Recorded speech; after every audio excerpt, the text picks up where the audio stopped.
Good morning, everybody. I'm Zach Blanchard, and this is Political Brew. Joining us at the table this morning, Democratic analyst and political activist Betsy Sweet, and Republican analyst and radio talk show host Ray Richardson. Good morning to you both. Good morning. Nice to be here. I want to start with President Biden saying he will fight for reproductive rights, push for more aid for U.S. allies, and funding for the southern border.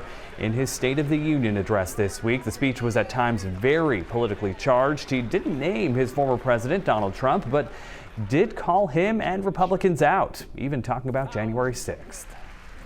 This is the moment to speak the truth and to bury the lies. Here's the simple truth. You can't love your country only when you win. Now, Betsy, the president's approval ratings aren't good. Did he deliver here? Oh, I think he more than delivered. I think he showed people that he has the fire in the belly. I think he looked, I think he talked about his accomplishments, I think, which were really, really important. And I think he set out what this, I think between this and the Republican response, it set out what this is going to be about. For Biden and Democrats, it's going to be about working families and unions and middle class. It's going to be about choice, and it's going to be about democracy. It is about the very system that we work on, democracy, is at peril. And so I think those are going to be the Democratic points. And then I think we saw the Republicans lay theirs out, which were immigration and how Biden isn't great. Right. So I'll agree. He did. He gave the best Democratic National Committee nomination speech we've seen at a State of the Union address. This was the most political address I've ever seen. The Constitution under Article 2, Section 3 requires the president from time to time to give an update of the Union. He did not do that. He basically just took political shots all night as though he was at a Democratic National Convention committee meeting, and I found it disgusting personally. I thought the president, he started off comparing Republicans to Nazis with the 1941 stuff with Roosevelt. For me, Biden has lost it. And, he got up there and he gave the speech, and good for him, he could stand up for 70 minutes, but he raced through the remarks as though he didn't even hear the applause lines going on. For me, it was terrible, just terrible. If the president's going to speak to the Congress, tell us what's happening in the nation, which he did not do. Americans are struggling. But Betsy, there were moments where Republicans themselves, including those far-right members like Marjorie Taylor Greene, made this very political as well in what she was wearing. This is not a one-party issue, and I think he did talk about what's happening in the economy. He talked a lot about that. Now, granted, I will say there was political stuff in there, but we are at a moment where literally our democracy is in trouble. And so I think and I don't think he did the Nazi thing. I think he was looking at how do we preserve our democracy, because I think for many people, we feel like democracy is really on the brink. I will agree. I wish the president would go back to as Washington did, give a written address.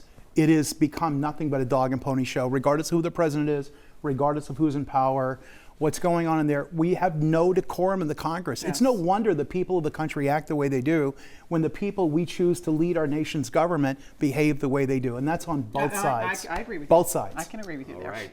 Back here in Maine, more issues for the city of Portland over its handling of homelessness. Lawyers representing a group of people are threatening to sue the city if it stops enforcing an anti-camping ordinance. They're trying to get prevent city councilors from passing an ordinance that would allow homeless encampments from popping up again. Ray, will this kind of pressure really influence councilors? I have no idea, because I'm not on the same plane as the counselors. I understand what they're doing with the lawsuit. The homeless encampments are a detriment to the city. But we continue to forget these are human beings. These are God's creatures. They're living in the mud and the blood and the beer and the squalor, and it seems like we have no interest in doing anything about it. I've been down in those encampments. They're suffering with mental illness. They're suffering with drug addiction, and it's like they're the forgotten people of this country. Betsy. Yeah, it's like arranging the deck chairs on the Titanic, I think, this whole conversation. The real issue is, why are these folks homeless? Where are the services? Where is the housing for those folks? Where is our compassion for people who either have an untreated mental illness, a substance use disorder issue, or have no place to go? And that's what we should be suing about. We should be suing the city about not providing housing, right? We have empty buildings, we have empty schools. There are things that we could do, that we must do, if in fact we value and cherish every human being. And there's no question, there are historic tax credits that you can get for rehabbing buildings. My hometown of Westbrook, we did it with the old high school, and we created a wonderful senior living facility right on Main Street. There are creative ways this could be done, But it seems as though we've decided if they're not on our lawn, we don't care. In Augusta, a bill that would protect access to abortion and transgender care led to some heated debates this week. The bill would prohibit people from interfering with access to legal reproductive and gender-affirming care in the state and would protect doctors who provide that care. Supporters say it's essential in many cases and even life-saving, while Republican opponents argue they're concerned about kids coming here for treatment against their parents' wishes. This bill is critically important because it's about protecting medical care that's already legal in Maine from interference from out-of-state extremists who are attempting to reach into Maine and dictate our medical care and how we practice it. Who could ever believe that anyone could consider legalizing the bringing of a child from another state to Maine against the parents' wishes or even knowledge, effectively kidnapping a minor? Now, I should say this bill comes in response to legislation in at least 20 states restricting abortion and outlawing medical procedures for transgender minors. Betsy, this has faced some fierce opposition.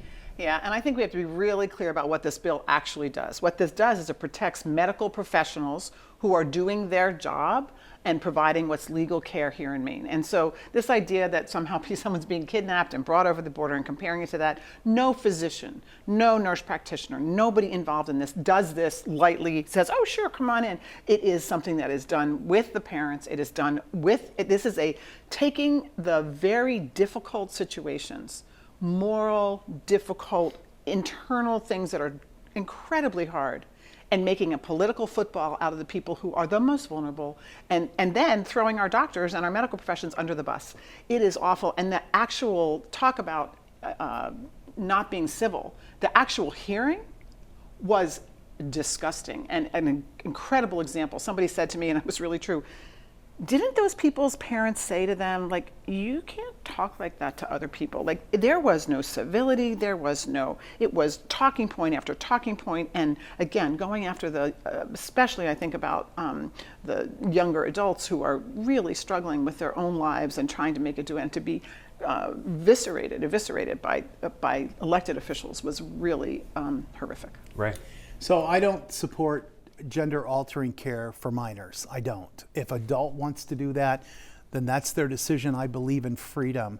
I think this bill goes much further than Betsy described, because doctors could do things if they were from another state. They're guaranteed malpractice insurance here. I guess the real question for me, so I want to be clear, I'm against LD 227, but what we'll really see is how much of these hearings actually matter. There were 12 pages of people signing up to argue against it, and there was 1.5 pages of people signing up to argue for it. Do legislators actually listen? We'll see. Yeah, I mean, I think I love that, because we're going to talk about guns in a minute, and we can do the same thing about guns. So yeah, you just keep right on that. We're going to leave it there and take a quick break. The Weekend Morning Report is back right after this.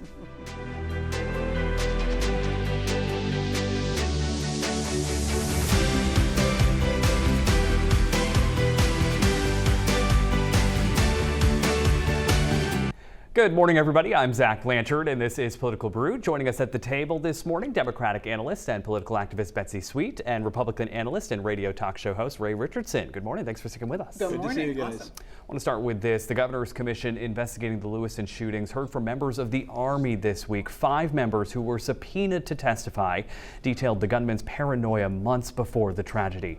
Staff Sergeant Matthew Noyes said it wasn't very often the Army directed someone to seek mental health treatment. Robert Card ultimately spent 2 weeks in a New York psychiatric hospital. This was something that I had never seen before. So leaving West Point, I actually felt really good about what we did and felt like we'd done more than most reserve units would. Betsy, this week a report released by the shooter's family confirmed he had extensive brain damage, basically from his time as a grenade training instructor. Do you buy what the Army reservists are saying here? You know, I think it's a real testament or a example of what happens with mental health, right? It's so stigmatized, and our mental health systems of support and services are so incredibly underfunded in Maine, but across the country, because people don't want to talk about it, they don't want to think about it, they don't know about the range of both of disease, but also the range of services. So either you're seeing a therapist or you're institutionalized, and there's so much in between.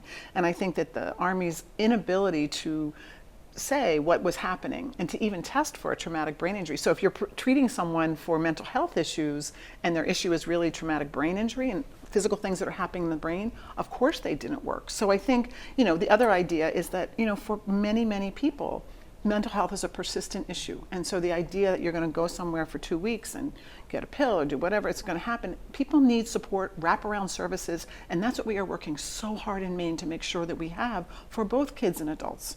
Right, there were so many warnings, and we've talked about this a lot on this show. Where does it fall on the Army in this case? And did we learn perhaps more of that this week? I think more broadly, it falls on the Army. Clearly, they knew something was wrong. But until we get the answer of why the mental health facility discharged him, and we don't have that answer, even if he had a traumatic brain injury, which it appears that was the genesis of all this, he was still manifesting all these problems. How do you let this guy out? And I think until someone gives that answer, because once he got out, he was still manifesting all these issues. And we know that. And so 2 months later, the tragedy occurs. 3 months later, I think that somebody's got to come forward. And I know there are HIPAA laws, but we deserve to know that truth. And despite all those warnings, his guns were never taken away. More than 100 people filled the State House to voice their support or opposition to two bills, one to expand mental health restrictions on purchasing and retaining firearms. The other would create a 72-hour waiting period. Ray, those supporting the two bills say they've worked in other states and have proven to prevent gun violence, including suicide. So my understanding is he bought the guns that he had well in advance of this event. I don't understand how a 72-hour waiting law would have impacted if all of these gun legislation offerings are being made to honor what happened in Lewiston and to take action. How did that help? Because he had those guns months in advance. Yeah, I think it's a really way too narrow to think about it. What the Robert Cardin Center did was show us about all of our gun laws. Our biggest issue with guns is suicide. 72 hours waiting period shows how we can save even one life, but many lives in Maine by someone who having an impulsive thing who did not get their mental health services. That can save a life. The Maine's yellow flag law is so complicated, and one of the things that it does wrongly is it matches mental health with your ability to have guns. What we really need to look at is dangerous behavior. 96% of people with mental illness will never be involved in a violent incident. They're much more likely to be the victim of violence than to be a perpetrator.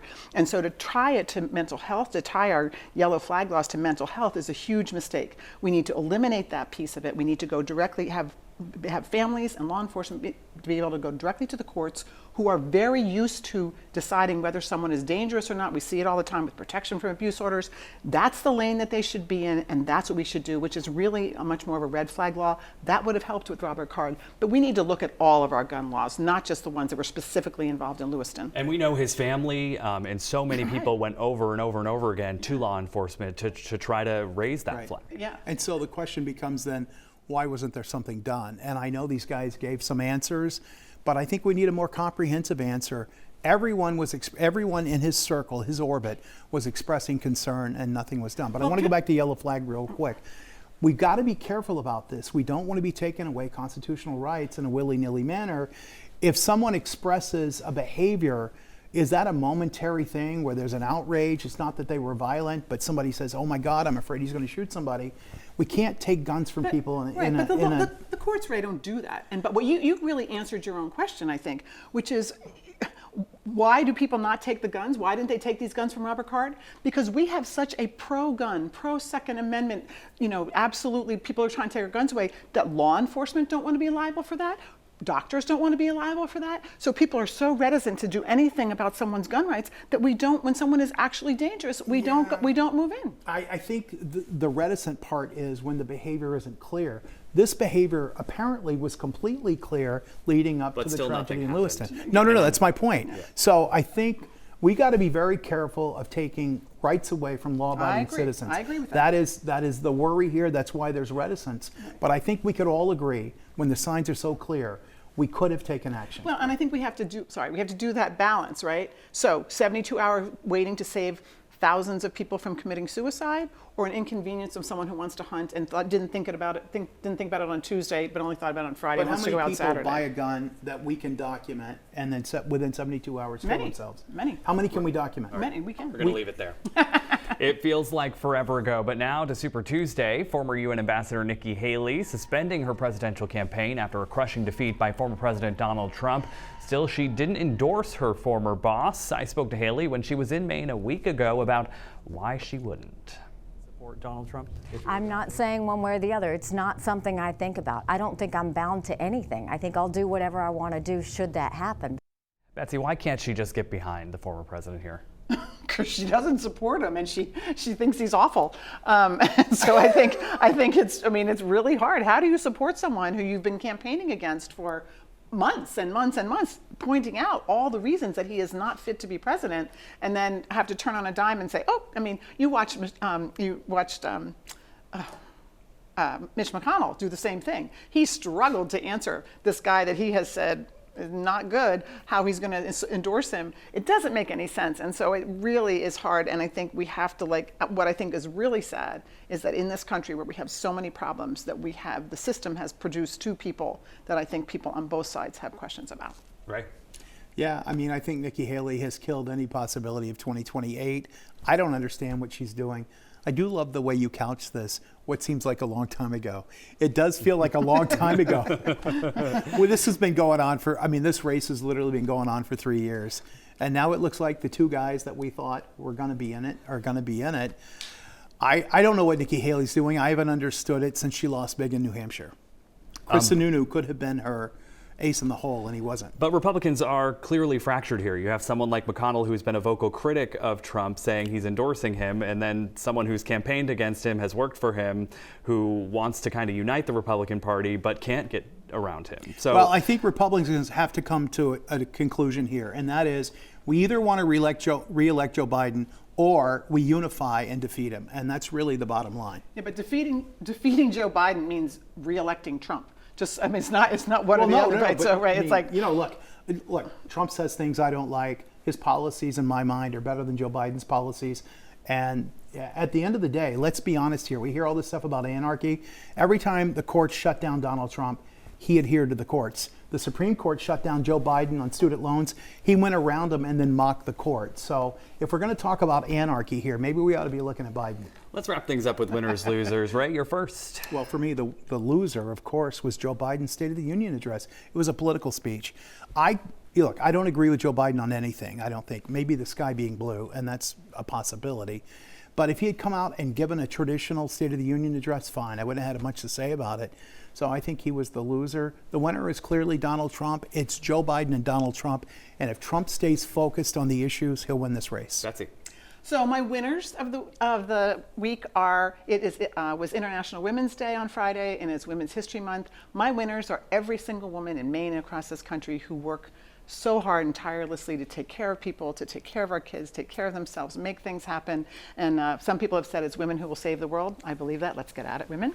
My loser of the week. I just pause? I agree with you. Okay, thank you. Hey, there we go. Women will save the world. Women will save the world. My losers of the week actually were the Republicans at the State of the Union, who could not find one thing to stand up and clap about, even though he had come in several places to come to a bipartisan thing. Even when he talked about those, that Mike Johnson and everyone else could not stand up and could not do the thing. We are never going to get to yes. We are never going to solve the problems of this country if we can't figure out how to work together. All right, Betsy Sweet, Ray Richardson, thanks so much. Good to see you both. That's going to do it for this week's Political Brew. The Morning Report is back right after this.